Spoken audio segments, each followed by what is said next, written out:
alhamdulillah, neema iliyoje tumekusanyika katika nyumba ya Allah subhanahu wa ta'ala. Hivi sasa sisi ni wageni wa Allah subhanahu wa ta'ala. Ni furaha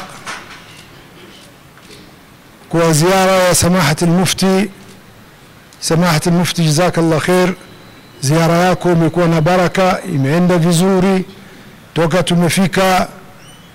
umefika Migoli, katikati ya mji wa Iringa na mji wa Dodoma, mambo yamekwenda sahala bila kutegemea, imekuwa salsabila. Alhamdulillah rabbil alamin. Hii ni fadhila yake Allah subhanahu wa ta'ala. Wa in shakartum la azidannakum. Wa nahnu naqulu alhamdulillah, nashkuru Allah subhanahu wa ta'ala. Tunakushukuru sana.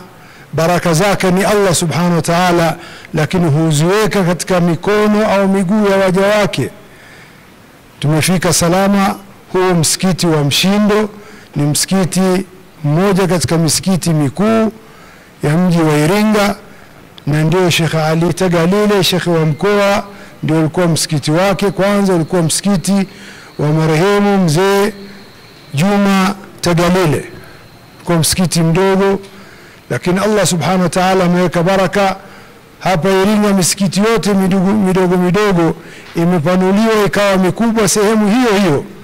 Kama hivi punde tulipopita msikiti wa Miomboni, ulikuwa ndio msikiti mkuu wa Ijumaa. Hakuna msikiti unasaliwa Ijumaa ila ule, kwenye miaka ya 65 mpaka 75. Baadaye ndio ikapatikana misikiti zaidi ya 18 sasa hivi.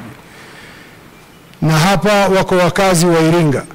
Sasa hivi ndio tunaomba kwa unyenyekevu juu ya uchovu ulionao na kuchoka kwako, tunakuomba uweze kuwasalimia. Hao ni wakazi au baadhi ya wakazi wa mkoa wa Iringa, wajisikie kwamba wamekuona, umeongea nao na umehitimisha ziara yako kwao hapa katika msikiti huu wa Mshindo.